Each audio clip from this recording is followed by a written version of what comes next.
AF47 Hindi. Dastak सुनाई दी। Lionel. आईना। हो अगर असुविधाजनक हो तो बड़ी बहन को अनदेखा करने में संकोच न करें।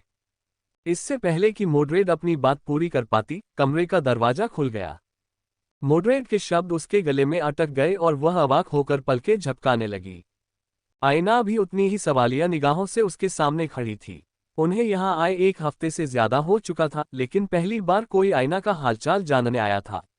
खैर, कभी कभार आने वाले खाने के अलावा कैमलॉट को आईना की ताकत के बारे में स्पष्ट जानकारी नहीं थी, जबकि राजा आर्थर का मानना था कि लियोनेल भी इतना मजबूत नहीं था कि वह कोई बड़ा बदलाव ला सके। हालांकि राजा आर्थर पहले भी लियोनेल से लड़कर हार चुके थे, लेकिन वो हालात बहुत खास थे। उस समय अपने घमंड के कारण वह लियोनेल की लय में आ गए और स्पीड कास्टिंग में उनसे मुकाबला करने की कोशिश की। वस्तुतः उस समय अगर लियोनेल को मोड्रेड या राजा आर्थर में से किसी से भी लड़ना होता, तो विंटर किंगडम को अपने धनुष से जकड़ लेने के बाद भी यह एक कठिन और लंबी लड़ाई होती। इन दोनों दिग्गजों में इतनी ताकत थी। अगर राजा आर्थर उस समय ज्यादा समझदार होते तो लियोनेल उन्हें इतना बेवकूफ नहीं बना पाता। ये बात इस बात से साफ हो जानी चाहिए थी कि इन सब दिखावटीपन के बावजूद आर्थर उनकी लड़ाई से पूरी तरह बेदाग निकल आए। और अब राजा आर्थर ने अंततः उस बाधा को पार कर लिया था जिस पर वह इतने वर्षों से रुके हुए थे। बात यही खत्म नहीं हुई, क्योंकि अब कैमलॉट के लोग धरती के लोग माने जाने लगे थे। जैसे जैसे दुनिया विकसित हुई, कैमलॉट के लोग भी अपनी क्षमताओं के प्रति जागरूक होने लगे। कहने का तात्पर्य ये था कि आज का राजा आर्थर अपने उस संस्करण से कहीं ज्यादा शक्तिशाली था जिसे हराने के लिए लियोनेल ने पहले ही कड़ी मेहनत की होगी। इसलिए इस तथ्य के बावजूद कि लियोनेल तब से अब तक बड़ा हो चुका था, अब भी उसके वर्तमान राजा आर्थर के साथ कुछ मुलाकातें करने की संभावना नहीं थी। तो ये बात तो समझ में आती है कि आईना और लियोनेल से बात करने कोई नहीं आया था। उनके मन में इन दो बच्चों से क्या फर्क पड़ सकता है। एकमात्र व्यक्ति जो जानता था कि लियोनेल को कम आंकना अनुचित है, वह मोड्रेड थी, और ऐसा इसलिए था क्योंकि वह उसके बारे में सब कुछ जानती थी, यहाँ तक कि वे रहस्य भी जो उसने पहले कभी किसी के सामने उजागर नहीं किए थे। लेकिन उस मुकदमे के बारे में एक दिलचस्प बात थी जो मोड्रेड ने लियोनेल को नहीं बताई थी। उस समय मुकदमे का पहला भाग जानकारी को छानने की परीक्षा थी। लियोनेल को यह समझने में कुछ समय लगा कि उसके मुकदमे का मुख्य पात्र असल में मोड्रेड था, कोई और नहीं। मोड्रेड को भी जाहिर है इसी समस्या से जूझना पड़ा, लेकिन लियोनेल की तुलना में उसे सच्चाई का पता लगाने में ज्यादा मुश्किल हुई। ऐसा केवल इसलिए नहीं था कि लियोनेल के पास इस तरह के विश्लेषण के लिए अनुकूल क्षमता थी, जबकि उसके पास नहीं थी, बल्कि ऐसा इसलिए था क्योंकि ऐसा महसूस होता था कि लियोनेल के जीवन में एक नहीं बल्कि दो मुख्य पात्र थे, और दूसरा किरदार, यह उसके पहले वाली यही युवा लड़की थी। जब मोड्रेड ने आईना पर नजर डाली तो उसके हृदय से लगभग मातृवत सहानुभूति की लहर फूट पड़ी।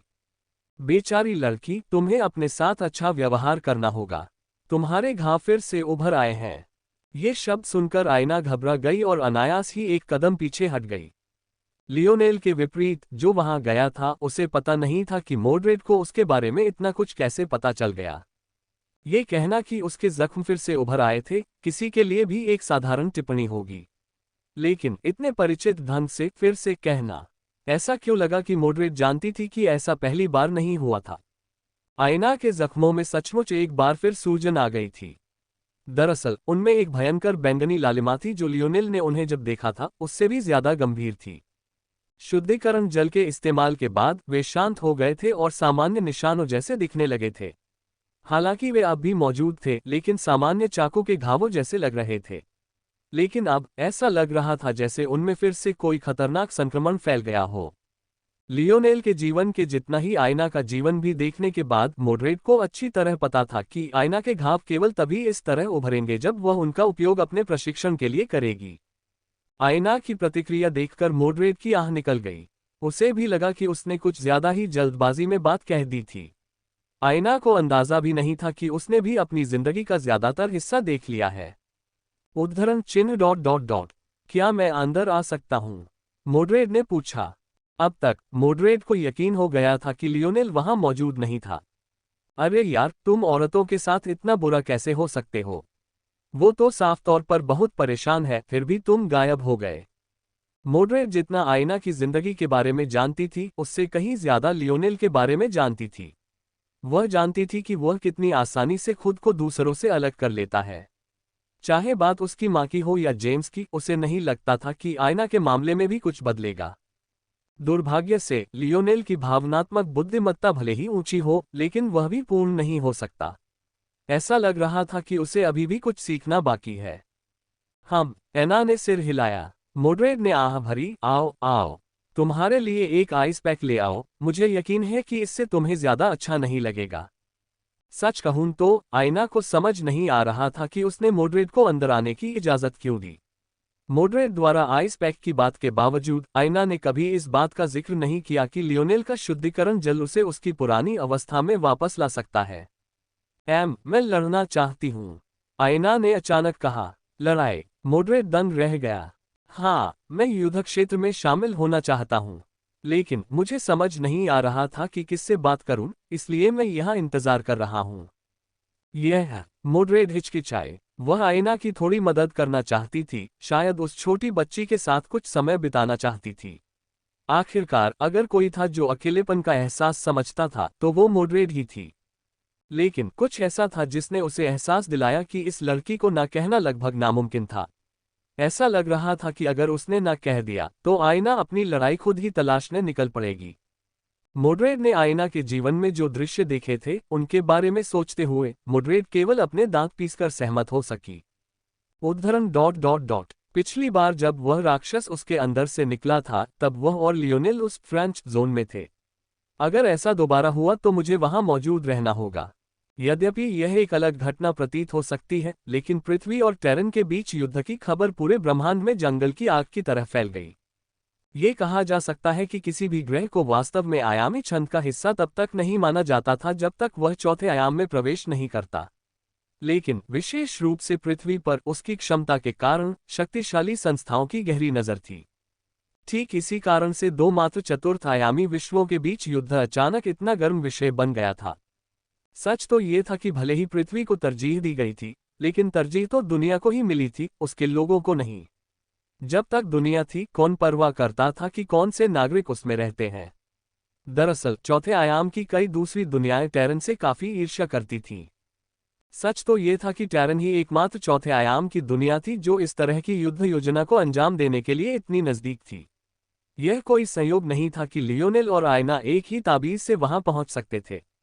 इन शब्दों ने ऐसे आक्रमण की सफलता के लिए आवश्यक आवश्यकताओं को उजागर कर दिया। सबसे पहले दो दुनियाओं का एक ही तल पर अस्तित्व होना जरूरी था। पांचवें आयाम या उससे ऊपर की दुनिया के लिए ऐसा कर पाना लगभग असंभव होता। या यूं कहें कि इसके लिए उन्हें जो कीमत चुकानी पड़ती वह इसके लायक नहीं होती। यही कारण था कि टेरन को पृथ्वी के विकसित होने तक इंतजार करना पड़ा। दूसरी जरूरत थी निकटता की। ब्रह्मांड इतना विशाल था कि किसी बिल्कुल अलग चतुर्थ आयामी ग्रह के लिए पृथ्वी पर हमला करने का सपना देखना भी असंभव था। टेरन ने इन दोनों आवश्यकताओं को पूरा किया और अब इसकी गतिविधियां एक गर्मागर्म चर्चा का विषय बन गईं। लेकिन जबकि ब्रह्मांड का अधिकांश हिस्सा उत्सुकता से देख रहा था, लोगों का एक समूह था जो क्रोधित था, टेरन की शक्तियां। अगर कोई एक समूह था जो इस घटना से पूरी तरह अचंभित था, धरती के लोगों से भी ज्यादा, तो वो थे ये शक्तियां।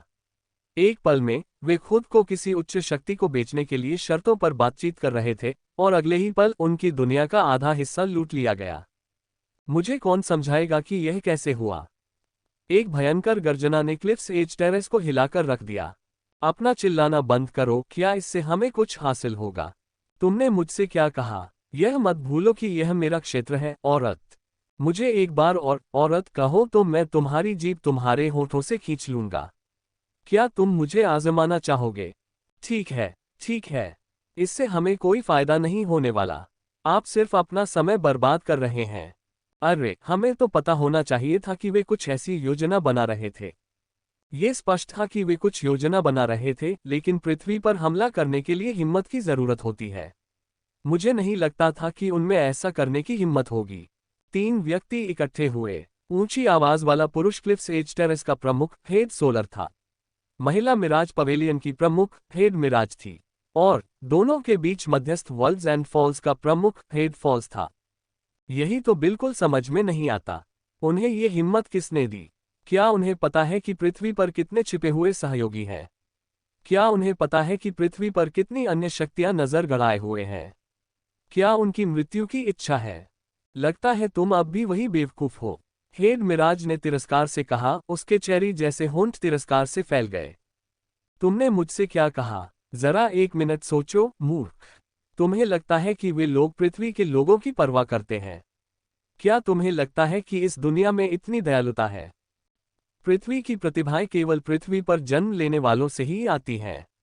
और फिर भी ऐसा नहीं है कि कोई किसी शक्तिशाली दुनिया में जाकर बच्चे को जन्म दे और अपनी प्रतिभा को प्रकट कर सके, वरना हर कोई ऐसा करता।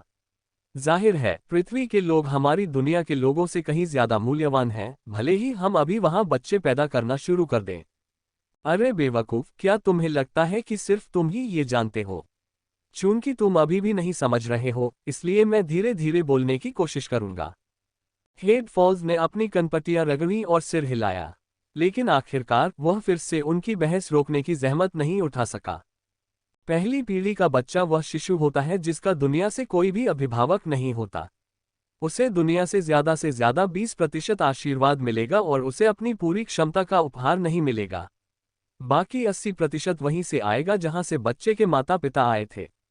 यदि बच्चे के माता पिता में से कम एक पहली पीढ़ी का है, तो उसे दुनिया के आशीर्वाद का 50% प्राप्त होगा और उसे दूसरी पीढ़ी का बच्चा माना जाएगा। ये तब भी समान रहेगा जब माता पिता दोनों पहली पीढ़ी के हों, प्रतिशत में कोई बदलाव नहीं होगा। यदि बच्चे के माता पिता में से कम एक दूसरी पीढ़ी का है, तो उसे दुनिया का 80% आशीर्वाद प्राप्त होगा। एक बार फिर, ये तब भी समान रहेगा जब माता पिता दोनों दूसरी पीढ़ी के हों। यदि बच्चे के कम एक तीसरी पीढ़ी के माता पिता हैं, तो उन्हें 90% प्राप्त होगा। चौथी पीढ़ी में ये 95% होगा। और पांचवी पीढ़ी में माता पिता के होने पर बच्चे को अंततः पूर्ण विकसित मूल निवासी माना जाएगा। चौथी पीढ़ी में चीजें बदलती हैं। उस अवस्था में यदि माता पिता दोनों चौथी पीढ़ी के हैं, तो उनके बच्चे को दुनिया का 100% आशीर्वाद प्राप्त होगा और उसे पूर्ण देशी भी माना जाएगा। अब समझिए, इस समय तक हेड सोलर फटने को तैयार था। क्या वह एक बच्चे जैसा दिखता था? उसे ये बातें कैसे पता नहीं थी? दरअसल चौथे आयाम में प्रवेश करने और वास्तव में आयामी छंद का हिस्सा बनने के बाद दुनिया के लिए सबसे जरूरी बातों में से एक ये थी कि आप्रवासियों और मूल निवासियों के बीच अंतर कैसे किया जाए। ऐसे लोगों की संख्या कम नहीं थी जो ज्यादा प्रतिभाशाली दुनियाओं का फायदा उठाना चाहते थे। दरअसल पृथ्वी की तो बात ही छोड़िए, टेरन को भी इससे जूझना पड़ा। क्या तुम सचमुच सोचते हो कि मैं इनमें से कुछ भी नहीं समझता? जाहिर है तुम नहीं जानते, हेड मिराज ने झट से कहा। निकट भविष्य में पृथ्वी से हमले करने की स्थिति में सिर्फ हमारी ही दुनिया है। जब तक कोई और दुनिया आकर इस केक का एक टुकड़ा चख सकेगी, क्या तुम्हें सच में लगता है कि तब तक 5 पीढ़ियां नहीं बीत चुकी होंगी? इसमें इस तथ्य का उल्लेख भी नहीं है कि पृथ्वी पर अभी 5वीं पीढ़ी के लोग बहुतायत में हैं। उन्हें स्टड और सुअरों की तरह इस्तेमाल करने से कौन रोक रहा है? सिर सौर जम गया। ऐसा लग रहा था कि यह स्थिति उसकी कल्पना से कहीं अलग थी। सोलर ने अपना गुस्सा शांत किया और गहरी सांस ली। तो क्या वे सिर्फ बचने के लिए जोखिम उठा रहे हैं? 5वें आयाम की दुनियाएं चौथे आयाम की दुनियाओं से कहीं ज्यादा आम है। उन पर हमला करने की स्थिति में मौजूद लोगों की संख्या कहीं ज्यादा है। कौन कह सकता है कि पृथ्वी की प्रतिभा के साथ वे खुद को स्थापित कर पाएंगे, इससे पहले कि उनका भी यही हश्र हो? यद्यपि यह बात कुछ हद तक विरोधाभासी थी, लेकिन कुछ विचार करने के बाद ये बात अधिक समझ में आई।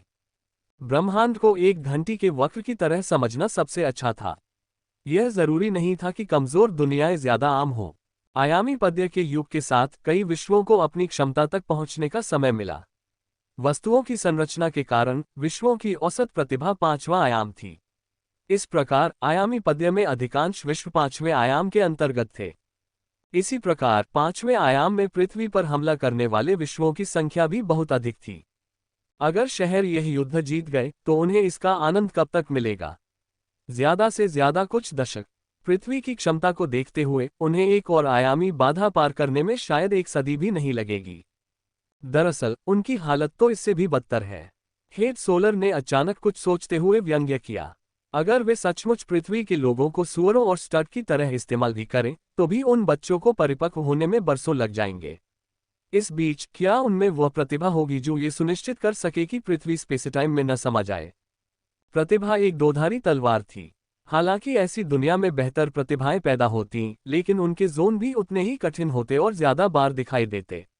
अगर वे शहर जोन पार करने में नाकाम रहे तो पृथ्वी निगल ली जा सकती थी। हेड फॉल्स ने आह भरी। आपके शब्द गलत नहीं हैं, लेकिन आंशिक रूप से। मुझे यकीन है कि आपको याद होगा कि इस बार ब्रेव सिटी में क्या हुआ था, है ना? हेड सोलर फिर से जम गया। कैफिर परिवार के उत्तराधिकारी को वैलिएंट हॉट माउंटेन के शिष्य के रूप में स्वीकार किया गया। सुरक्षा की इस अतिरिक्त परत के कारण ही उन्होंने ऐसा करने का साहस किया। हेड सोलर ने भौहें चढ़ाईं, लेकिन क्या पृथ्वी पर लियोनेल का बच्चा नहीं है? उसने अपने बेटे से सुना कि लियोनेल नाम का एक किरदार था जिसे बिना किसी परीक्षा के स्वीकार कर लिया गया। क्या लियोनेल का दर्जा अनारेद से भी ऊंचा नहीं था? इसे सुरक्षा कैसे कहा जा सकता है? हाँ, मैंने भी यह सुना है। लेकिन यह सुरक्षा केवल तभी उपयोगी है जब दो शर्तें पूरी हों। पहली यह कि वे ऐसी दुनियाएं हों जिनके विरुद्ध वैलिएंट हॉट माउंटेन सीधे कार्रवाई कर सके। दूसरा, उन्हें आधिकारिक रूप से शामिल होना होगा और उच्च स्तर का होना होगा। न केवल ये लियोनेल बच्चा आधिकारिक तौर पर शामिल नहीं हुआ है, बल्कि पृथ्वी के हमलावर चौथे आयाम के सदस्य हैं। यह ऐसी चीज नहीं है जिसमें वैलिएंट हॉट माउंटेन हस्तक्षेप कर सकता है। हेड सोलर ने आह भरी और अपनी कुर्सी पर धंस गया। उच्चतर आयाम वाले विश्व चाहकर भी हस्तक्षेप नहीं कर सकते थे। न केवल कीमत ज्यादा होती, बल्कि कुछ अलिखित नियम भी होते जिनके बारे में सोचना पड़ता। निचले स्तर के विश्वों के बीच युद्ध आमतौर पर इन विशालकाय प्राणियों द्वारा एक आंख बंद करके और दूसरी खुली आंखों से देखे जाते थे। केवल तभी जब खतरे पांचवें आयाम के थे, बहादुर हृदय पर्वत कुछ निवारक होना शुरू हुआ। वे इस बात पर भरोसा कर रहे हैं कि कैफिर परिवार का उत्तराधिकारी कुछ वर्षों में शामिल हो जाएगा और शिष्यों की श्रेणी में ऊपर चढ़ जाएगा। उद्धरण चिन्ह। काश यह इतना आसान होता। हेड फॉल्स ने एक बार फिर आह भरी। मेरे पास यह मानने का कारण है कि कैफिर परिवार के वारिस की सफलता का वैलिएंट हॉट माउंटेन से मिलने वाले लाभों से ज्यादा लेना देना है, बल्कि उसकी मंगेतर के परिवार से मिलने वाले लाभों से ज्यादा लेना देना है। इस बिंदु पर हेड मिराज भी, जो बहुत पहले ही सब कुछ समझ चुका था, उठ बैठा। तुम्हें क्या पता? उसने सीधे पूछा। ये केवल मेरी अटकलें हैं। बस बोल लो, गोलमोल बातें मत करो। हेड सोलर ने दबाव डाला। वे दोनों हेड फॉल्स की क्षमता के बारे में जानते थे। अगर वह कोई निष्कर्ष निकाल पाता तो वह शायद सच्चाई के बहुत करीब होता। दरअसल इसी वजह से वे अचानक से चीजों से घिर गए थे। वे हेड फॉल्स की हर बात पहले से जानने के इतने आदी हो गए थे कि उन्हें अंदाजा भी नहीं था कि क्या हो सकता है। अब वे पूरी तरह से पकड़े गए थे। हेड फॉल्स ने गहरी सांस ली। युवा मिस हीरा का स्वरूप अत्यंत रहस्यमय है। कोई नहीं जानता कि वह कहां से आई है, उसके पास क्या शक्ति है, या उसके लक्ष्य क्या हैं। हम केवल इतना जानते हैं कि वह कैफिर परिवार के वारिस की मंगेतर है, न इससे अधिक न इससे कम। मैंने उसके बारे में कुछ जानकारी प्राप्त करने के लिए शील्ड क्रॉस टॉस से संपर्क किया, लेकिन मेरे संपर्क सूत्र मुझे कुछ भी नहीं दे पाए। दोनों प्रमुखों के चेहरे के भाव बदल गए। इस एहसास का मतलब यह नहीं था कि हीरा का दर्जा शील्ड क्रॉस टॉस से ऊपर था। ये लगभग नामुमकिन था। आखिरकार शील्ड क्रॉस टॉस को ब्रह्मांड का पुलिस माना जाता था। ऐसी बहुत कम शक्तियां थीं जो उनके प्रभाव को नजरअंदाज कर सकती थीं। इसका असली मतलब यह था कि हेड फॉल्स के संपर्क सूत्र उसे जरूरी जानकारी नहीं दे पा रहे थे। सीधे शब्दों में कहें तो उनकी मंजूरी पर्याप्त नहीं थी। इसका कम से कम एक बात तो निश्चित थी, हीरा पांचवें आयाम से कमजोर दुनिया से नहीं थी। हालांकि उन्होंने एक बात जरूर बताई। उनके अनुसार भगोड़ों के लिए एक नोटिस जारी किया गया था। इस स्टार अलाइनमेंट के भीतर सभी चौथे आयामी दुनियाओं में संदिग्ध संस्थाओं को निगरानी ब्रांडों के साथ चिन्हित किया गया था। लेकिन सबसे महत्वपूर्ण बात, इस आदेश का अनुरोध यंग मिस हीरा ने खुद किया था। इसका समग्र अर्थ क्या है, मैं निश्चित नहीं हूं, लेकिन इसका निश्चित अर्थ यह है कि इस युवती के पास ऐसा कार्य करने के लिए आवश्यक प्रभाव है, या कम से कम उसके पास पर्याप्त निवल संपत्ति है। हेड सोलर की भौहें तन गईं। आप क्या कहना चाह रहे हैं? मुझे लगता है कि जब आप हमें बता रहे हैं कि वह कितनी शक्तिशाली है, तो आपका मतलब कुछ और है ना? हाँ, क्या आपको यह अजीब नहीं लगता कि इस तथ्य का उल्लेख करना तो दूर की बात है कि दोनों ने शादी नहीं की है, लेकिन उन्होंने अभी तक अपनी शादी की तारीख भी तय नहीं की है। लगभग वैसा ही जैसे कैफिर परिवार के वारिस ने अभी तक खुद को साबित नहीं किया है। तो ऐसी मान्यता प्राप्त होने के बाद उसे किस प्रकार की स्थिति प्राप्त होगी? क्या होगा यदि यह मान्यता वेलिएंट हॉट माउंटेन द्वारा प्रदान की जाने वाली किसी भी सहायता से अधिक महत्वपूर्ण हो? दोनों प्रमुखों ने ठंडी सांस ली, इससे पहले कि कमरे में मौत जैसा सन्नाटा छा जाता। तो फिर हमें क्या करना चाहिए? हेड मिराज ने ही आखिरकार चुप्पी तोड़ी। हेड फॉल्स ने काफी देर तक कोई जवाब नहीं दिया। एक पल के लिए तो दोनों को लगा कि शायद वह कभी जवाब ही न दे। लेकिन जब आखिरकार उसने बात की तो उन्हें लगा कि उनके भीतर जटिल भावनाओं का एक तूफान उमड़ रहा है। उद्धरण चिन्ह डॉट डॉट डॉट। जैसी की स्थिति अभी है, पृथ्वी के पास अभी भी अपनी रक्षा करने का एक मौका है। हालांकि वे दबाव महसूस कर रहे हैं, लेकिन यह इतना भी नहीं है कि उनकी हार निश्चित हो। उद्धरण चिन्ह डॉट डॉट डॉट। जैसा कि कहा जाता है, सर्दियों में कोयला डालना पहले से ही बुझी हुई आग में पानी डालने से बेहतर है। पृथ्वी के पास क्या मौका होगा यदि हमारी दुनिया की आधी ताकत के बजाय इसे पूरी मार झेलनी पड़े? अल्पविराम। हेड फॉल्स अपने चेहरे पर एक मुस्कुराहट लिए तथा अपनी आंखों में एक तेज चमक लिए पॉवर्स की बैठक से बाहर निकल गए।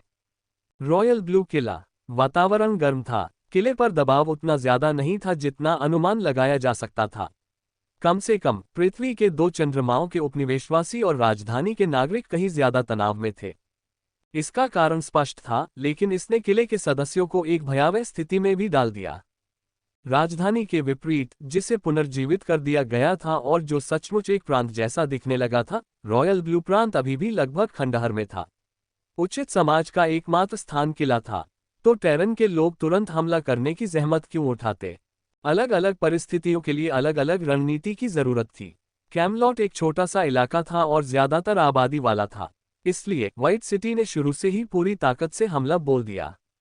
लेखक का नोट: आपसे जब भी कैमलॉट का उल्लेख किया जाएगा तो यह मान ले कि यह पृथ्वी के दूसरे चंद्रमा के संदर्भ में है, जब तक कि संदर्भ कुछ और न कहे। हालांकि रॉयल ब्लू प्रांत अब ज्यादातर अछूता इलाका था। किले के अलावा बाकी जगह बस ढही हुई इमारतें, अपाहिज जानवर और कभी कभार खुद को जरूरत से ज्यादा आंकने वाले बहिष्कृत गिरोह ही थे। जोन में दाखिल होने से कुछ पल पहले ही लियोनेल ऐसे ही एक बहिष्कृत गिरोह से मिला था। लेकिन आईना के बारे में उनकी भद्दी टिप्पणियों के कारण गुस्से में आकर उसने उनसे आसानी से निपट लिया था। ये बहिष्कृत लोग मूर्ख थे, जो सोचते थे कि जब चीजें अंततः शांत हो जाएंगी तो वे साम्राज्य के हाथों से बच सकेंगे, जबकि वास्तव में जब चीजें वास्तव में उस बिंदु पर पहुंच जाएंगी तो वे संभवतः सबसे पहले मारे जाने वालों में से होंगे। लेकिन अब टेरन के लोगों के लिए ये बहिष्कृत लोग एक लोकप्रिय वस्तु बन गए थे। चूंकि पृथ्वी एक नई दुनिया थी, इसलिए इसके ज्यादातर मूल निवासी स्वाभाविक रूप से 5वीं पीढ़ी और उससे आगे के थे। इस वजह से टेरन के हर निवासी के सामने एक तीखी बहस छिड़ गई। हाँ, वस्तु, व्यक्ति नहीं। इस स्थिति ने पृथ्वी के लोगों को एक अजीब सी दुविधा में डाल दिया। राजधानी पर पूर्ण आक्रमण हो रहा था और वह सहायता देने में असमर्थ थी, जबकि पृथ्वी की शेष भूमि पर तेजी से उपनिवेश स्थापित हो रहे थे। इसे रोकने का एकमात्र उपाय यही था कि किलों से सेनाएं भेजकर उन्हें धीमा किया जाए। लेकिन ये सरदार, जो अभी अभी छिपकर बैठे थे, इतनी आसानी से कोई कदम उठाने की हिम्मत कैसे कर सकते थे? वे अपनी दीवारों के भीतर दुबके रहे, किसी और के कदम उठाने का इंतजार करते रहे। आखिरकार माइल्स की मौत के बाद वे बस ये दिखावा कर सकते थे कि उनके पास सही दिशा नहीं थी। फिर सब कुछ गवर्नर ड्यूक या सेक्रेटरी मार्क्विसेट के कंधों पर आ जाएगा। उन्हें कोई जिम्मेदारी लेने की जरूरत नहीं होगी। यही वह कठोर वास्तविकता थी जो शांति ला सकती थी। साम्राज्य की वह तीक्ष्णता जो कभी पृथ्वी पर छाई हुई थी, अब काफी हद तक फीकी पड़ गई थी। हालांकि कुलीन वर्ग में कोई भी व्यक्ति आसानी से आगे नहीं बढ़ पाता था, लेकिन इसका कारण ये भी था कि उनमें से कोई भी जल्दबाजी में कोई कदम नहीं उठाना चाहता था। अगर उनके बलिदान से किसी और को फायदा हुआ तो क्या होगा? वे कैसे गारंटी दे सकते थे कि उनका श्रेय उन्हें ही मिलेगा, किसी और को नहीं? इस स्थिति के कारण किले का गुंबद एक बार फिर बंद करना पड़ा। बाहर के आम लोगों की बात करें तो क्या उन्हें उनकी देखभाल करने की जरूरत थी? लेकिन ठीक इसी स्थिति में कुलीन लोगों की सभा के लिए बड़े ओक के दरवाजे खुल गए। एक मौत सा सन्नाटा छा गया। ऐसा करने की हिम्मत करने वालों की संख्या बहुत कम थी, और चूंकि यह राजधानी का कोई व्यक्ति होने की संभावना नहीं थी, इसलिए उन सभी को यह बिल्कुल स्पष्ट था कि यह व्यक्ति कौन था। जैसी कि उम्मीद थी, एलियो की आवाज शांत कांग्रेस हॉल में गूंज उठी। एक हसीना टहलती हुई अंदर आई, उसके कूल्हे किसी सम्मोहनकारी पेंडुलम की तरह हिल रहे थे। ऐसा नहीं लग रहा था कि उसने जानबूझकर ऐसा किया था, बल्कि उसके रोम रोम से एक सहज आकर्षण झलक रहा था। इस तथ्य के बावजूद कि वे सभी जानते थे कि वह 1 वर्ष पहले तक एक बूढ़ी डायन थी, कमरे में मौजूद पुरुषों के मन में आग सी लग गई। ये व्यक्ति सचिव मार्क्विसेट मैया के अलावा और कौन हो सकता है?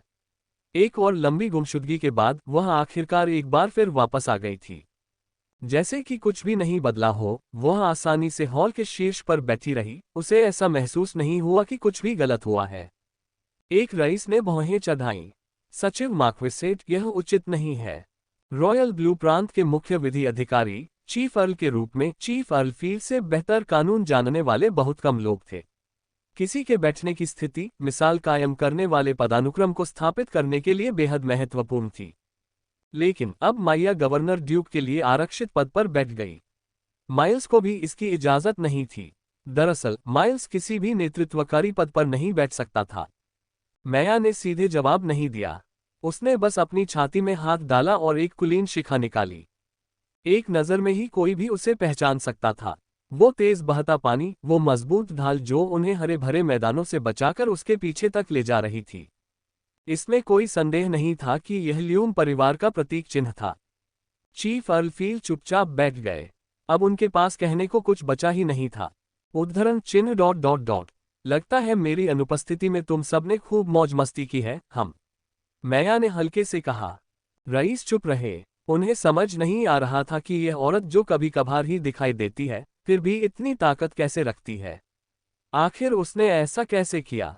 ऐसा लगता है कि आप सब भूल गए हैं कि असेंशन साम्राज्य के कुलीन होने का क्या मतलब है।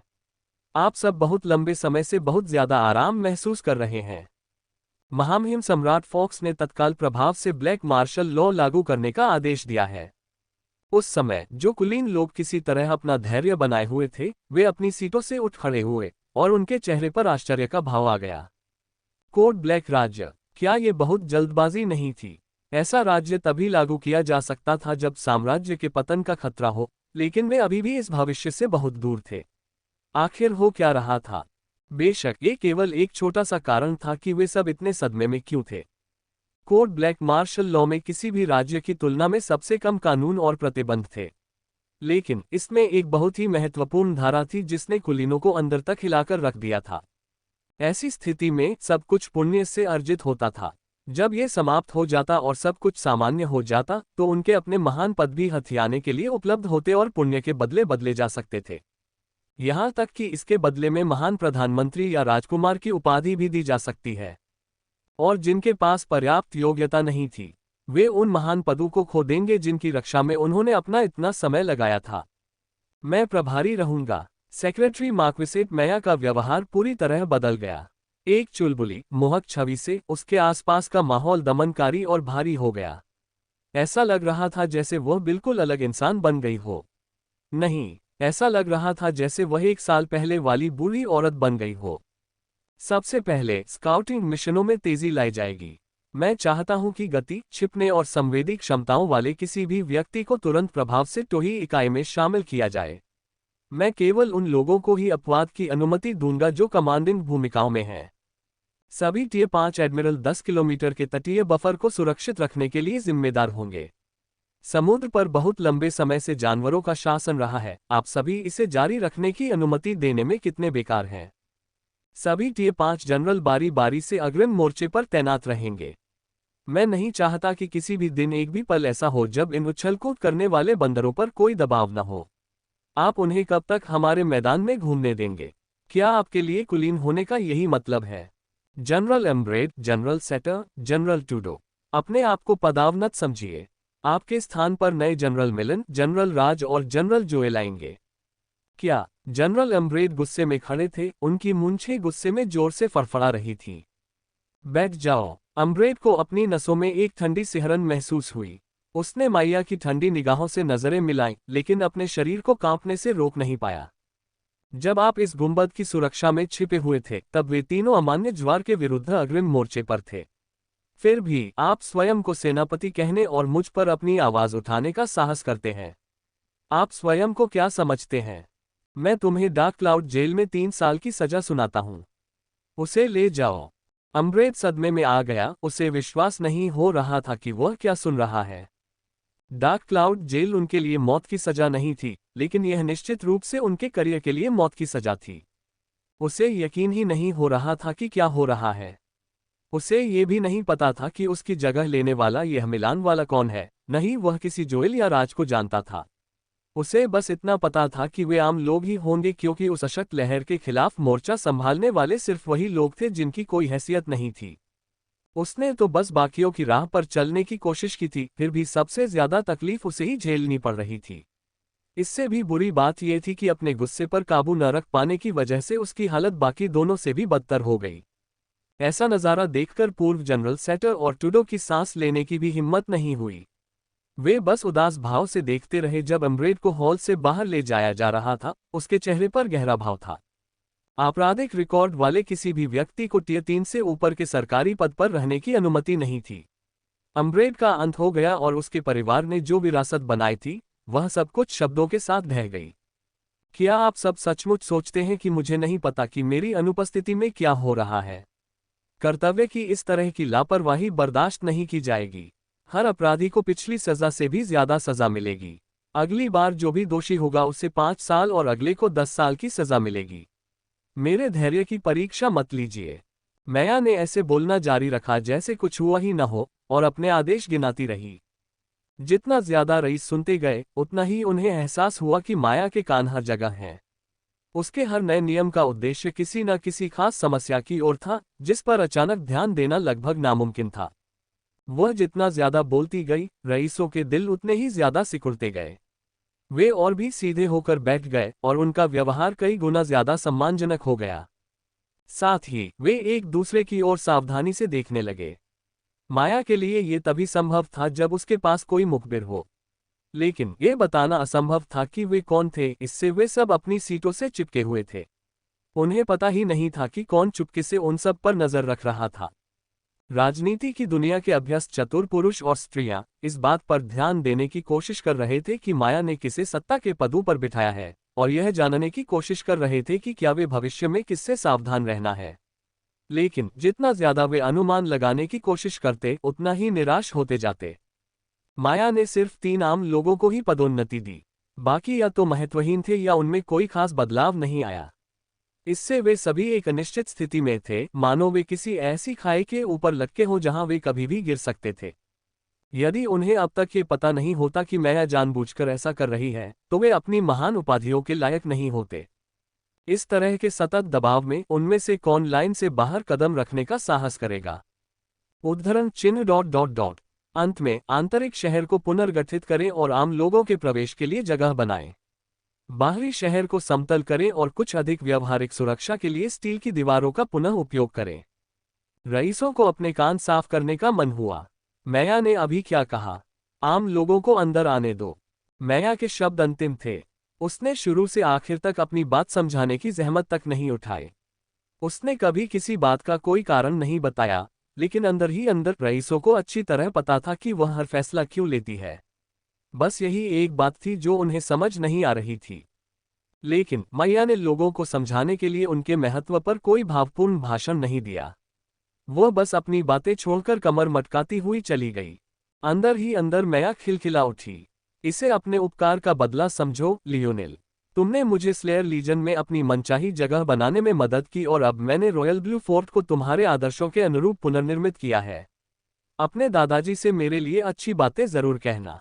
माया हल्के से मुस्कुराई। उसका दिमाग इतनी तेजी से घूम रहा था कि वह लियोनेल से भी मुकाबला कर सकता था। जहां तक उसकी योजनाओं और लक्ष्यों का सवाल है, शायद केवल मैया ही यह जानती थी। माया ने अचानक अपने कदम तेज कर दिए। चिंता मत करो, मम्मी आ रही हैं। मैया खुशी खुशी चली गई। उसे अपने बच्चे से दूर रहना बिल्कुल पसंद नहीं था। हालांकि डॉक्टरों ने कसम खाई थी कि इंक्यूबेटर सबसे बेहतरीन है, फिर भी वह खुद ही सब कुछ देखना पसंद करती थी। तारांकन कैमलॉट पर। ओह, खालिद मर गया। योजक चिन्ह। लेखक का नोट नीचे 17 दिसंबर 21। कोई सोच सकता है कि ऐसी रिपोर्ट तो बहुत पहले ही सिटी लॉर्ड व्हाइट के डेस्क पर पहुंच गई होगी। लेकिन सिटी लॉर्ड ऐसी महिला नहीं थी जिन्हें बेकार की बातों पर रिपोर्ट सुनना पसंद हो। उन्हें तो बस नतीजे की परवाह थी। लिन बैरोनी न सिर्फ गिर गई थी, बल्कि वह उसके द्वारा तय की गई समय सीमा के भीतर ही गिर गई थी। उसके लिए उसके खोए हुए सैनिकों की संख्या उनके द्वारा पूरे किए गए कार्यों से ज्यादा महत्वपूर्ण थी। यह एक पागलपन भरा दर्शन लग सकता है, यहाँ तक कि यह अपने अधीनस्थों को भी अमानवीय बना देता है, और इससे भी बदतर इसे मूर्खतापूर्ण माना जा सकता है। लेकिन यह स्पष्ट था कि सिटी लॉर्ड व्हाइट को ऐसी चीजों के प्रभाव की परवाह नहीं थी। अंत में परिणाम एक अजीब स्थिति के रूप में सामने आया, जहां सिटी लॉर्ड व्हाइट को अपने एक व्हाइट नाइट की मृत्यु के बारे में एक सप्ताह बाद पता चला। निया ने सिर हिलाया। हाँ, नगर प्रभु, वह 511 शिकारी कौवों के साथ मारा गया। लिन पर वॉक्स बैरोनियों की घेराबंदी के दौरान उनके क्षेत्र पर कब्जा करने से पहले हमने अपने 1022 सैनिकों में से 37 को खो दिया था।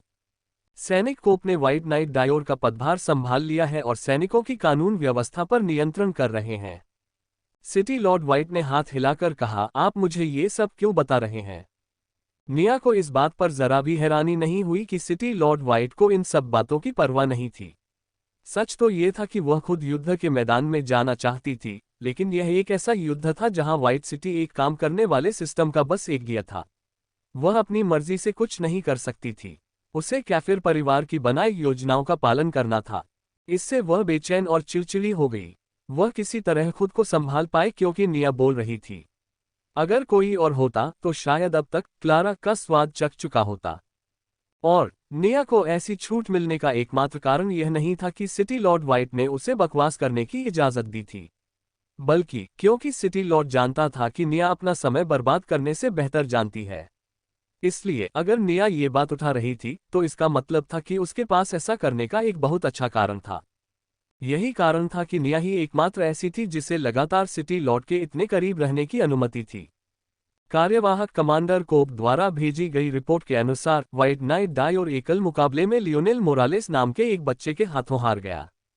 सिटी लॉर्ड व्हाइट की नाराजगी का भाव फीका पड़ गया और उसने निया की ओर देखा। निया ने एक बार फिर सिर हिलाया, इस तथ्य के बावजूद कि सिटी लॉर्ड व्हाइट ने वास्तव में कोई शब्द नहीं बोला था। इस युद्ध के दौरान हमें 3 बातों पर विशेष ध्यान देना होगा। पहली है गुप्त परिवारों का हस्तक्षेप, दूसरी है उच्च आयामी दुनियाओं का हस्तक्षेप, और अंत में हमें विश्व आत्मा के धारकों पर विशेष ध्यान देना होगा। जो ज्ञात है उसके अनुसार दूसरे, तीसरे और चौथे पूर्णकर्ताओं की पहचान सुविदित है। हालांकि पहले पूर्णकर्ता का अभी तक पता नहीं चल पाया है। हमारी खुफिया जानकारी और अनुमान के अनुसार 3 व्यक्ति ऐसे हैं जो प्रथम पूर्णकर्ता बनने की क्षमता रखते हैं। इनमें से एक व्यक्ति स्पष्ट रूप से लियोनेल मोरालेस है। सिटी लॉर्ड व्हाइट धीरे से खड़ा हुआ। विश्व आत्मा उच्च आयामी दुनिया के हस्तक्षेप की तुलना में भी इस दुनिया का सबसे बड़ा संभावित चर था। अच्छी खबर यह थी कि विश्व आत्मा को 4 भागों में विभाजित किया जाना चाहिए था। ऐसी विश्लेषित स्थिति में विश्व आत्मा की क्षमताएं इतनी कम हो जाती थीं कि उनका व्यावहारिक रूप से कोई उपयोग ही नहीं रह जाता था। इसके अलावा ऐसी दुनिया के शुरुआती चरणों में विश्व आत्माओं की क्षमताएं काफी शिशुत होती थीं और अगर यह पूरी भी होती तो कोई बड़ी समस्या नहीं होती। हालांकि विश्व आत्मा ही वास्तव में किसी विश्व पर संप्रभुता का निर्धारण करती है। टेरेन को इन 4 भागों में से कम एक को अवश्य प्राप्त करना था। ऐसा करके ही वे इस विश्व पर वास्तविक दावा कर पाएंगे। इसके अलावा हालांकि वह उन 3 संभावित लोगों में शामिल नहीं है जिनका मैंने अभी जिक्र किया है, ऐसी खुफिया जानकारी है कि आइना ब्रेजिंगर इस समय युद्ध क्षेत्र में मौजूद हैं। हमारी खुफिया जानकारी के अनुसार लियोनेल मोरालेस के साथ उनका बहुत करीबी रिश्ता है। इसलिए हालांकि उनके पहले पूर्ण होने की संभावना नहीं है, फिर भी उन तक पहुंचना मूल्यवान होगा। आपने इतनी जानकारी मेरे पास लाने में इतनी देर क्यों लगाई? आखिरकार मैं निकल पड़ा। नगरपाल रुको। निया ने अपनी आवाज थोड़ी ऊंची की ताकि नगरपाल व्हाइट यूं ही भाग न जाए। अगर इस छोटे बालों वाली औरत का पारा चढ़ गया तो उसे रोकना लगभग नामुमकिन हो जाएगा। यह क्या है? अभी कोई कदम उठाना उचित नहीं है। हमारी मूल योजना में इस बात का ध्यान नहीं रखा गया था कि साम्राज्य पहले से ही इस चंद्रमा पर मौजूद है। लेकिन ऐसा लगता है कि हमारे प्रकट होने से पहले ही साम्राज्य ने कैमलॉट और दानव साम्राज्य को अपने में समाहित करने के लिए एक सेना का नेतृत्व करने के लिए राजकुमार नोआ फॉक्स को यहां भेज दिया था। नोआ फॉक्स है ना? हाँ, तीसरे पूर्णकर्ता प्रिंस नोआ फॉक्स। क्या ये और भी बेहतर नहीं है?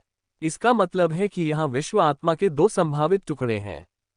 हालांकि यह सच है, लेकिन इसका मतलब ये भी है कि हमें सावधान रहना होगा।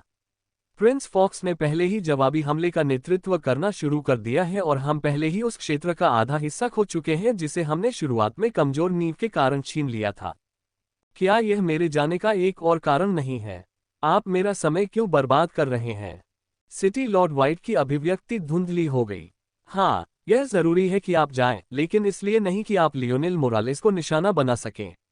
हमें एक उचित जवाबी हमले की तैयारी करनी होगी और एक ही झटके में कैमलॉट को साफ करना होगा। मेरा सुझाव है कि आप तब तक प्रतीक्षा करें जब तक हम लिन और परवॉक्स बैरोनियों को उचित प्रक्षेपण बिंदुओं में परिवर्तित नहीं कर देते।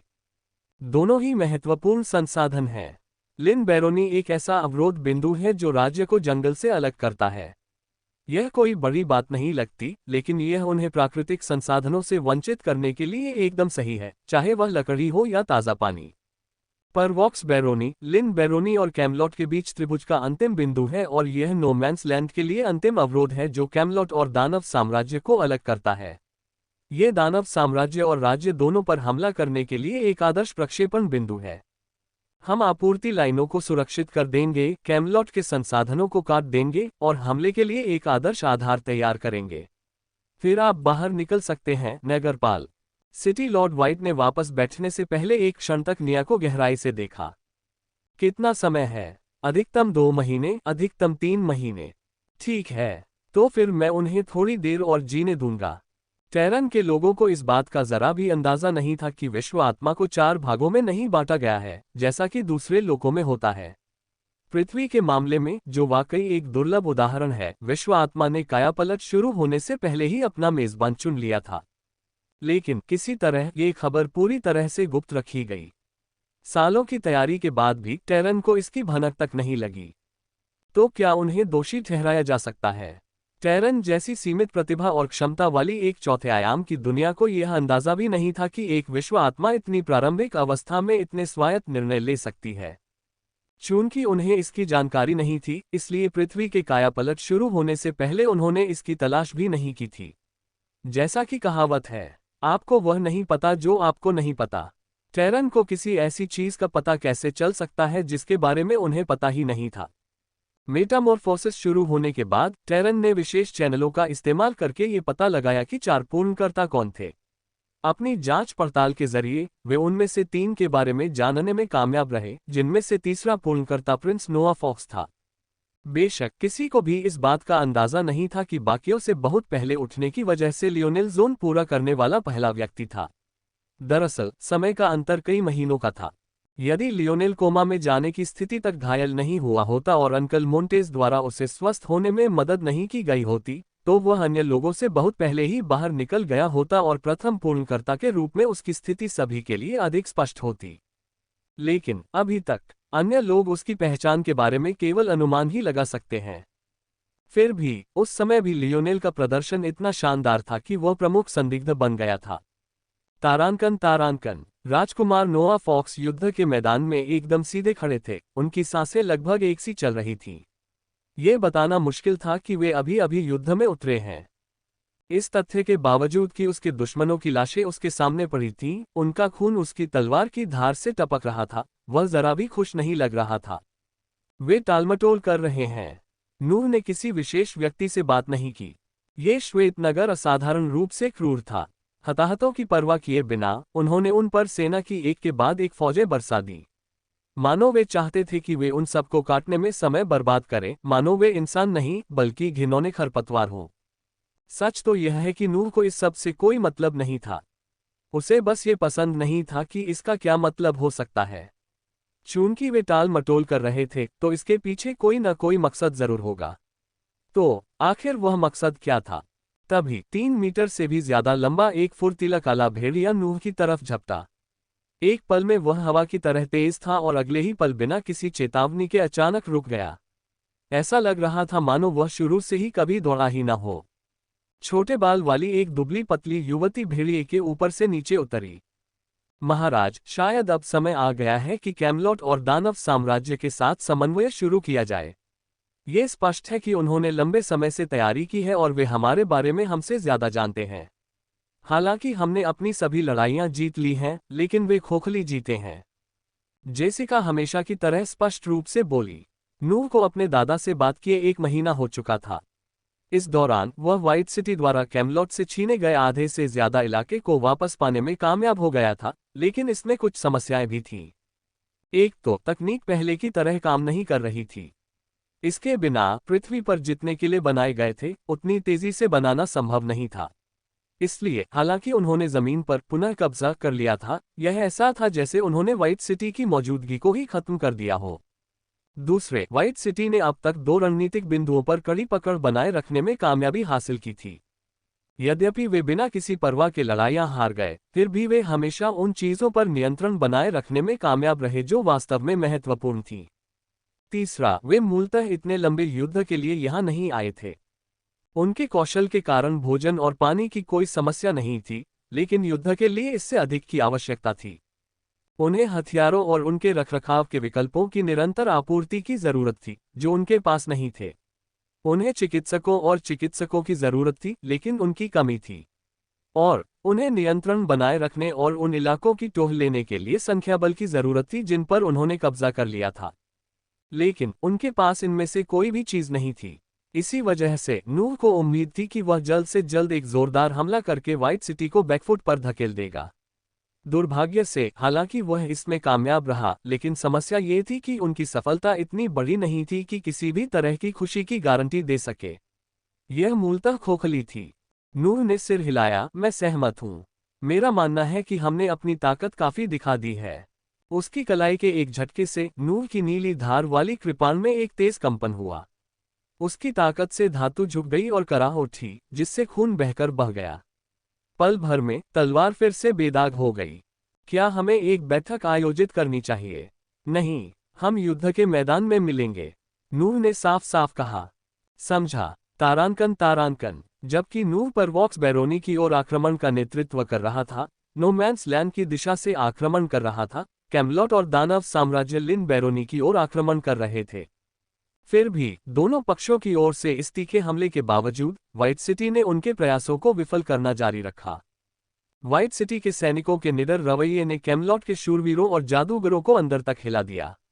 इतनी लड़ाइयों के बाद भी मौत के सामने इतना निडर होना उनके दुश्मनों की आत्मा पर गहरा असर कर रहा था। उन्हें ऐसा लग रहा था मानो यह एक ऐसी लड़ाई है जिसे वे कभी नहीं जीत पाएंगे। परिणामस्वरूप इस तथ्य के बावजूद कि राजा आर्थर अपने जीवन के संभवतः सबसे शांतिपूर्ण समय का अनुभव कर रहे थे, ये समय कैमलॉट पर छाए एक सतत कोहरे के कारण अंधकार में हो गया। कैमलॉट में व्हाइट सिटी की सेनाओं जैसा संगठन नहीं था, ये बात भी मददगार नहीं रही। और जैसे जैसे उनके शूरवीर और जादूगर अपनी नई क्षमताओं से परिचित होते गए, युद्ध क्षेत्र अपेक्षा से कहीं ज्यादा अराजक होता गया। इन अचानक प्राप्त नई शक्तियों का उपयोग कैसे किया जाए, इस बारे में उचित मार्गदर्शन के बिना कैमलॉट की जीत नूह की तुलना में और भी अधिक विनाशकारी थी।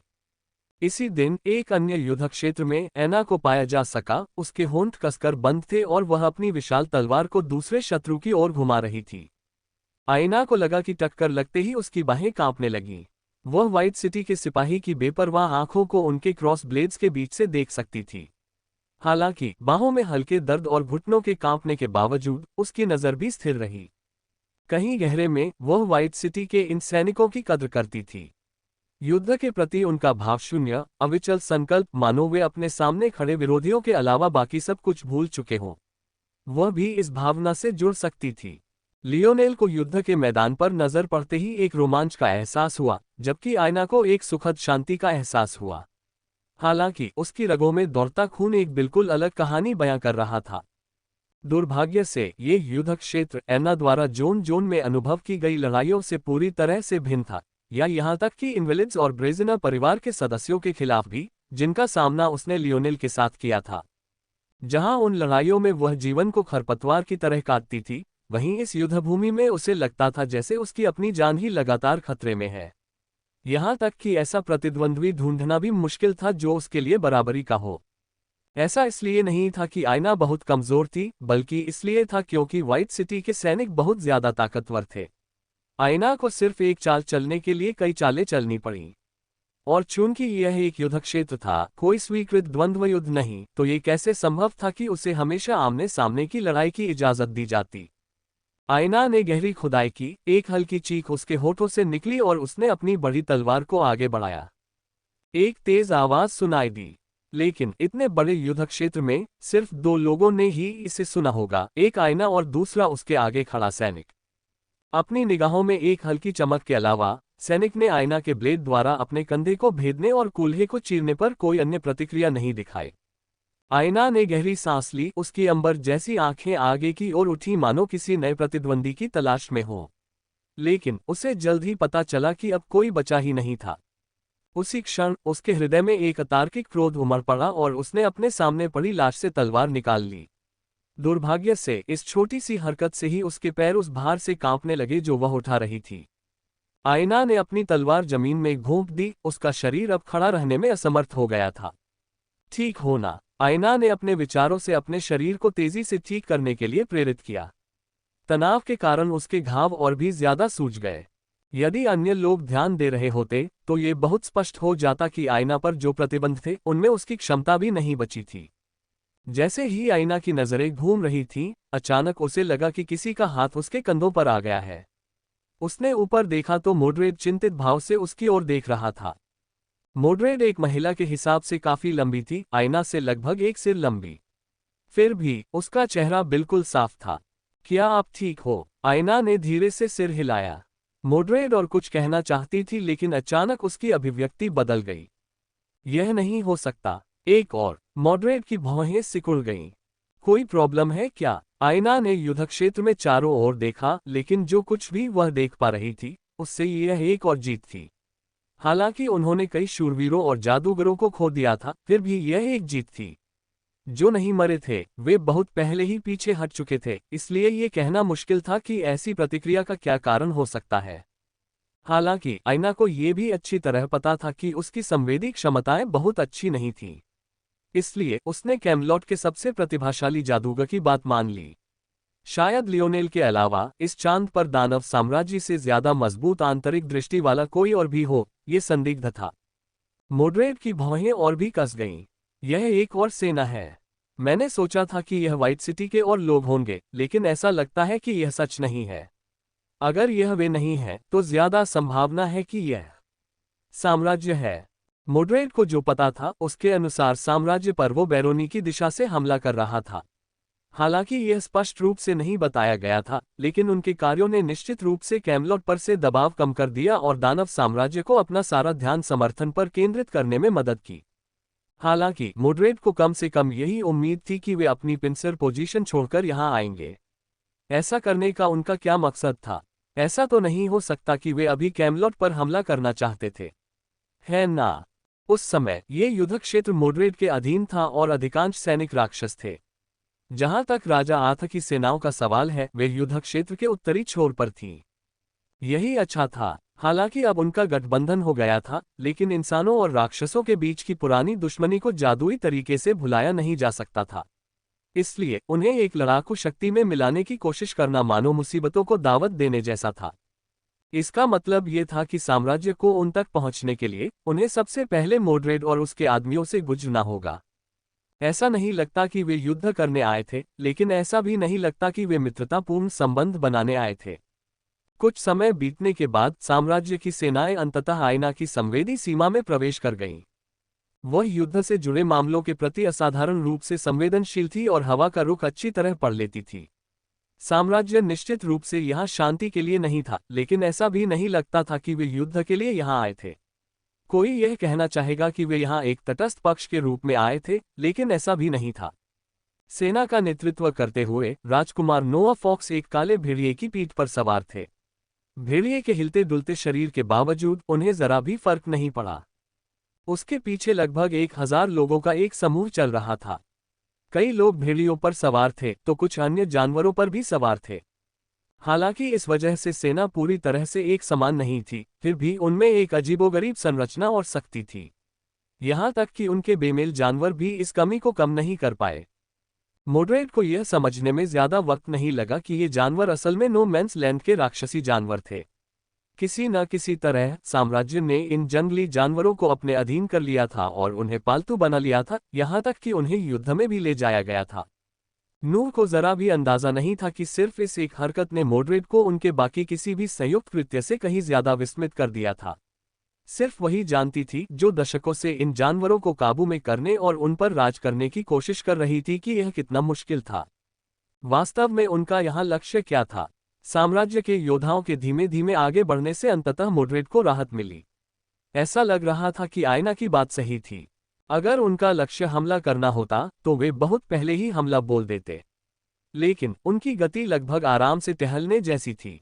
दरअसल उन्होंने मोड्रेड को अपनी सेना को पुनर्गठित करने और उनके दल का सीधा सामना करने का पर्याप्त समय भी दे दिया।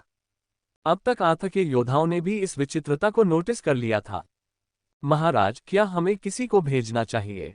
आथा ने सिर हिलाया। मैं खुद जाऊंगा। आदमियों को थोड़ा आराम करने दूंगा और घायलों का इलाज करूंगा। पता नहीं कब वे फिर से हमला करने का फैसला कर लें। नूर की सेना मोड्रेड की अग्रिम पंक्ति से लगभग 100 मीटर की दूरी पर रुक गई। बिना कुछ कहे 5 लोगों का एक छोटा सा दस्ता अपने काले भेड़ियों पर सवार होकर तेजी से आगे बढ़ गया। हालांकि उनकी गति अभी भी सेना से थोड़ी तेज थी, फिर भी ऐसा नहीं लग रहा था कि उनका लक्ष्य हमला करना था। 5 लोगों के समूह का नेतृत्व एक युवक कर रहा था। उसके चेहरे पर उदासीनता और अहंकार था। उसमें वह अहंकार था जो कुलीन वर्ग में होना चाहिए, लेकिन उसे अतिशयोक्तिपूर्ण नहीं होने दिया। ये बस इतना था कि कई लोग विस्मय में पड़ गए, उन्हें किसी भी प्रकार की घृणा का एहसास नहीं होने दिया। ये स्पष्ट था कि इस युवक की श्रेष्ठता की भावना उसकी हड्डियों तक समा गई थी। जब छोटा दस्ता मोड्रेड से 5 मीटर के भीतर पहुंच गया तो वे एक उचित दूरी बनाए रखते हुए रुक गए। मैं महामहिम prince Noah Fox, junior governor duke Nile ब्रायरमुथे का प्रतिनिधि हूँ। आपका नेता कौन है? नील की आवाज युद्ध के मैदान में गूंज उठी। उसे लगा कि उसे अंदाजा ही नहीं था कि मोड्रेड उसके ठीक सामने है। उसने जानबूझकर ऐसा किया था या नहीं, ये कहना मुश्किल था। फिर भी मोड्रेड ने अपना संयम बनाए रखा। उसने जिंदगी में इससे भी कहीं ज्यादा कुछ झेला था। अगर किसी एक चीज में वह माहिर थी तो वह थी अपना संयम बनाए रखना। मैं दानव साम्राज्य की नेता हूं, उसने बिना किसी हड़बड़ी के कहा। मैं कैमलॉट का नेता हूं। उस पल आथा मोड्रेड के पास पहुंच गया था। उसके चेहरे पर अपनी बेटी जैसी शांति नहीं थी, बल्कि अब भी एक गर्व का भाव था। नील ने अपने भेड़िए पर बैठे हुए नीचे देखा और उन दोनों पर एक नजर डाली। उसकी नजर आईना पर पड़ी। उसकी शक्ल देखकर उसकी भौहें तन गईं। उसका चेहरा उसे अंदर से असहज कर रहा था, लेकिन उसने उसे अच्छी तरह छिपा लिया। ऐसी बातों पर ज्यादा देर तक सोचने की जरूरत नहीं थी। हालांकि वह कभी कभी उग्र हो सकता था, लेकिन इस समय ऐसा करना जरूरी नहीं था। लेकिन जब उसने एक बार फिर आथा और मोड्रेड पर ध्यान केंद्रित करने की योजना बनाई तो उसके होंठ बोलने के लिए खुल गए। उसकी निगाहें तेज हो गईं। उसने आईना की ओर देखा। उसकी नजर उस हाथ पर पड़ी जिस पर वह अपनी विशाल तलवार टिकाए बैठी थी। नहीं, बल्कि यूं कहें कि उसकी नजर उस हाथ की कलाई पर पड़ी जिस पर वह टिकी हुई थी। इस समय भी आईना की सांसें अभी भी थोड़ी धीमी चल रही थीं। वह अभी भी सेना के मोर्चे पर सिर्फ इसलिए थी क्योंकि मोड्रेड ने उसे अपने पास रखने पर जोर दिया था, क्योंकि वह आईना की वर्तमान स्थिति को लेकर चिंतित थी। पिछले 1.5 महीने से आईना ने सिर्फ लड़ाई ही की थी। इतनी कमसिन जवान लड़की को लगातार अपने कंधों पर इतना बोझ ढोने देना मुश्किल था, लेकिन आईना ने इतना जोर दिया कि मोड्रेड मना नहीं कर सका। आईना को नहीं लगा कि इस वक्त कोई उससे बात करेगा, इसलिए उसका पूरा ध्यान अपनी रिकवरी पर था। वह अपनी क्षमता को फिर से सक्रिय करने की कोशिश कर रही थी, लेकिन उसकी क्षमता काफी धीमी पड़ गई थी। हालांकि उसकी प्रतिक्रिया से नाइल की भौहें और गहरी हो गईं। जैसे कि अंततः उसे यह महसूस हुआ कि वातावरण में अजीब तरह से शांति छा गई है। ऐना ने ऊपर देखा तो पाया कि नील की निगाहें उस पर टिकी हुई थीं।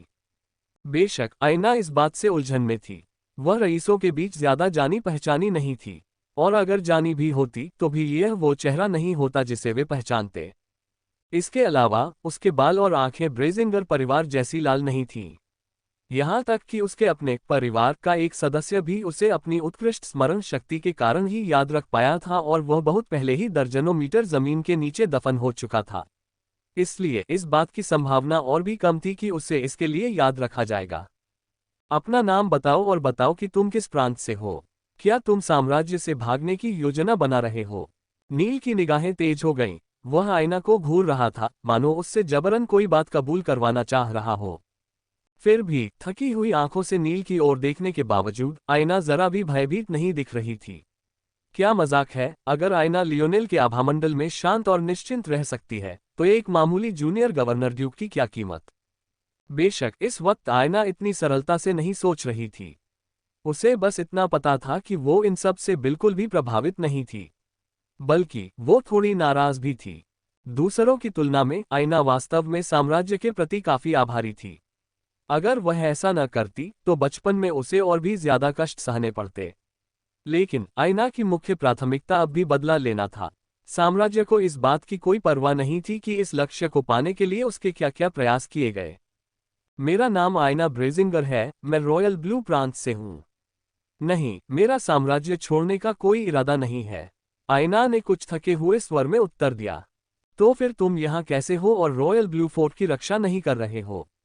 नाइल के शब्द रुक गए। क्या तुमने अभी आयना ब्रेजिंगर कहा था? नाइल्स को अचानक याद आया कि लगभग 1 साल पहले उन्हें एक रिपोर्ट मिली थी कि उन्हें रॉयल ब्लू फोर्ट से 2 और वेरिएंट मिलने वाले हैं। एक का नाम लियोनेल मोरालेस था और दूसरा आयना ब्रेजिंगर। लेकिन किसी कारणवश वे दोनों कभी नहीं आए। पृथ्वी की प्रतिभाओं के कारण 1 साल से ज्यादा के विकास के बाद वेरिएंट की दुर्लभता भी कम हो गई थी। मुट्ठी भर से बढ़कर ये कई हजार तक पहुंच गया था। दरअसल उनकी मौजूदा सेना में एक भी वेरिएंट नहीं था। बेशक जो शुरू से ही वेरिएंट थे वे कहीं ज्यादा मूल्यवान थे, और लियोनेल और आयना ऐसे ही कुछ दुर्लभ लोगों में से थे। दरअसल ये देखते हुए कि उन्होंने कहां से शुरुआत की, उन्हें उन गिने चुने लोगों में से होना चाहिए जिनके पास पहले से ही 5वें आयाम की क्षमताएं थीं। हालांकि इससे कोई नरमी नहीं आई, बल्कि इससे आयना के अपराध कई गुना ज्यादा गंभीर हो गए। राजधानी में उचित रूप से रिपोर्ट न करने की कार्रवाई को सम्राट की इच्छा की प्रत्यक्ष अवहेलना माना जा सकता है। अपने विचारों में इस बिंदु तक पहुंचने के बाद नील का आभामंडल भयावह हो गया। देखते हुए कि स्थिति बदतर होती जा रही है, मोड्रेड ने एक कदम आगे बढ़ाया और आयना को अपनी पीठ से चिपका लिया, इस युवा लड़की के प्रति थोड़ा सुरक्षात्मक महसूस करते हुए। ऐना हमारे साथ बंधी हुई नहीं है, वह केवल एक सहायक के रूप में यहाँ है, मोड्रेड ने समझाने की कोशिश की। नील की निगाहें आयना पर टिकी रहीं। आयना को लगा जैसे उसकी नजरें घूम रही हैं, उसके पैर कुछ लड़खड़ा रहे हैं। बाहरी नजरिए से ऐसा लग रहा था जैसे नील की नजरें उस पर दबाव डाल रही हों। लेकिन असलियत तो ये थी कि उसका शरीर मानो इस पल बंद हो जाना चाहता था। कई मिनट तक अपनी क्षमता को सक्रिय करने की कोशिश करने के बाद उसकी हालत और भी बदतर होती गई। दरअसल ऐसा लग रहा था जैसे उसके जख्मों का दमनकारी असर और भी ज्यादा भयानक होता जा रहा था। इसके खिलाफ लड़ने के लिए आवश्यक ऊर्जा के बिना वह जिस स्थिति का सामना कर रही थी वह और भी बदतर होती जा रही थी। उनके यहाँ होने का कारण अप्रासंगिक है, उनका यहाँ होना ही महामहिम की संप्रभुता के लिए एक चुनौती है। नील और उसके पीछे चल रहे 4 भेड़ियों की गति बढ़ गई। असेंशन साम्राज्य में केवल कुछ ही उपाधियां थीं जिनके साथ कोई लोकतांत्रिक उपसर्ग नहीं जुड़ा था। इसका कारण स्पष्ट था, शाही परिवार के अलावा अन्य लोगों को अपने पदों के लिए लगातार संघर्ष करना पड़ता था। ऐसा न करने पर अनगिनत पीढ़ियों के प्रयासों पर पानी फिर जाता। इस संरचना के कारण साम्राज्य ने पूर्ण और निर्विवाद निष्ठा की भावना को बढ़ावा दिया था। जो लोग इन मानकों पर खरे नहीं उतरते थे उन्हें अगले चुनाव चक्र में आसानी से बहिष्कृत किया जा सकता था। यही कारण था कि कोई भी कुलीन परिवार बेकार उत्तराधिकारियों वाला नहीं था, क्योंकि बेकार उत्तराधिकारी परिवार के प्रयासों को ही बर्बाद कर देते थे। यदि नील को साम्राज्य के गद्दार के बारे में पता था फिर भी उसने कोई कार्रवाई नहीं की तो परिणाम अकल्पनीय होंगे। शुरुआत में ब्रायरमुथे परिवार के पास किसी शक्तिशाली प्रांत का नियंत्रण नहीं था। दरअसल उनका एवरग्रीन प्रांत साल भर कठोर सर्दियों वाले मौसम में स्थित था, जिसके परिणामस्वरूप अर्थव्यवस्था कुछ हद तक पनडुब्बी हो गई थी।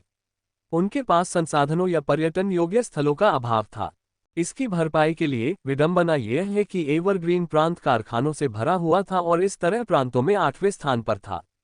और दुर्भाग्य से उन्हें 9वें स्थान पर न रखने का एकमात्र कारण ये था कि डार्क क्लाउड प्रांत, जहां डार्क क्लाउड जेल स्थित था, को अयोग्य माना गया था। ये परिवार के लिए एक वरदान ही कहा जा सकता है कि नील एक वेरिएंट के रूप में जागृत हुआ था और उसे पिछले 1 साल से राजकुमार के साथ रहने का अवसर मिला था। लेकिन वह ये भी जानता था कि कुछ सेक्रेटरी मार्क्वेसेट परिवारों की तुलना में भी उसकी स्थिति कमजोर थी। इसलिए वह कोई गलती नहीं कर सकता था। उसे साम्राज्य के न्याय को सही ढंग से कायम रखना था। हालांकि इस समय तक आयना का दिमाग इतना धुंधला हो चुका था कि उसे अपने आसपास की स्थिति का अंदाजा ही नहीं था। वह लड़खड़ाकर पीछे की ओर गिर पड़ी, तभी मोड्रेड ने उसे पकड़ लिया और उसे एहसास हुआ कि कुछ गड़बड़ है। लेकिन नील ने अभी बोलना समाप्त नहीं किया था। और मैं ये भी आशा करता हूं कि एक शक्ति के रूप में जो जल्द ही साम्राज्य के अधिकार क्षेत्र में होगी, आप किसी अपराधी को शरण नहीं देंगे। सही। नील की नजर एक बार फिर मोड्रेड और आर्थर पर पड़ी। उसके शब्द कहीं अधिक प्रभावशाली थे। दूर से नूह को इस सब से कोई फर्क नहीं पड़ा। दूरी सिर्फ 100 मीटर थी, इसलिए अपनी नई ताकत से वह नील की बातें आसानी से सुन सकता था। चूंकि उसे नील के आने में कोई बुराई नहीं लगी, इसलिए उसने कोई हरकत नहीं की। एना ब्रेजिंगर, क्या ये है? नूह का जबड़ा कठोर हो गया। उसने इस नाम को पहचान लिया। क्या वो उस परिवार से हो सकती है? लेकिन उसके बालों और आंखों का रंग उस परिवार जैसा नहीं था। हालांकि पृथ्वी को ब्रह्मांड जितना बड़ा नहीं माना जा सकता, फिर भी ऐसे कई उदाहरण हैं जहां असंबंधित लोगों के उपनाम एक जैसे हैं। ये जानते हुए भी इसमें कोई आश्चर्य की बात नहीं है कि जो लोग मोरालेस नाम से परिचित थे, उन्होंने भी स्वतः ही लियोनेल के मूल का अनुमान नहीं लगाया। लेकिन पृथ्वी जैसी छोटी दुनिया में, खासकर 99% से ज्यादा आबादी के खत्म हो जाने के बाद, ऐसे उदाहरण बहुत कम ही देखने को मिलते हैं। क्या वाकई ऐसा कोई संयोग था? इसमें कोई आश्चर्य की बात नहीं थी कि नूह इन छिपे हुए परिवारों के नामों के प्रति संवेदनशील था। उसके दादा ने कहा था कि उनकी पृथ्वी पर कई दुश्मन नजर गड़ाए हुए हैं, और ये छिपे हुए परिवार भी कोई अपवाद नहीं थे। नूह इन परिवारों की उत्पत्ति के बारे में पूरी तरह निश्चित नहीं था, लेकिन अपने शोध और जेसिका की थोड़ी मदद से उसने 2 सिद्धांत गढ़े थे। पहली संभावना ये थी कि ये छिपे हुए परिवार ऐसे अस्तित्व थे जो कभी पृथ्वी पर प्रभुत्व के लिए प्रतिस्पर्धा करते थे, जैसे कि उनके फॉक्स परिवार ने किया था। हालांकि इसे नजरअंदाज करना आसान था, लेकिन क्या उनके फॉक्स परिवार के सभी सदस्यों के बाल भी एक जैसे सफेद सुनहरे और आंखें पन्ने जैसी हरी नहीं थी? जब नूह को कुछ साल पहले एक दिन इस बात का एहसास हुआ, तो उसे लगा जैसे उसकी पूरी दुनिया ही उलट गई हो। क्या वाकई उनका फॉक्स परिवार बस एक और छिपा हुआ परिवार था जिसने जीत का दावा किया था? यह संभव था, लेकिन एक दूसरी संभावना भी थी। यह संभावना कहीं ज्यादा भयावह थी। और अगर यह सच होता, तो नूह इन छिपे हुए परिवारों को मिटाने के लिए कुछ भी करने से नहीं चूकता। इतने सारे उच्च आयामी विश्वों की उन पर नजर होने के बावजूद, क्या यह संभव है कि उनमें से किसी ने भी पृथ्वी के एक टुकड़े पर अपना दावा करने के लिए कोई कदम नहीं उठाया? क्या होगा यदि ये छिपे हुए परिवार वास्तव में उच्च आयामी दुनिया के शाखा सदस्य हों, जिन्होंने अपने लोगों को यहाँ भेजा है ताकि वे यथाशीघ्र 5वीं पीढ़ी तक पहुंच सकें? यदि ऐसा था, तो क्या इसका मतलब यह नहीं होगा कि वे उच्च आयामी दुनियाएं उतनी दूर नहीं थीं जितना वे सब सोचते थे? इन दोनों सिद्धांतों में से कौन सा सही था, नूह को कुछ पता नहीं था। लेकिन उसे इतना जरूर पता था कि वह ब्रेजिंगर परिवार के नाम वाले किसी व्यक्ति को खुलेआम घूमने नहीं दे सकता था। और अगर आयना का उपनाम ब्रेजिंगर नहीं भी होता, तो भी उसके अपराधों के लिए उसे हिरासत में लेना ही पड़ता। उसे पकड़ लो, नील ने ठंडे स्वर में कहा। ये सब खत्म होने के बाद हम उसे मुकदमे के लिए वापस राजधानी ले जाएंगे। योजक चिन्ह। लेखक का नोट नीचे, दिसंबर 20,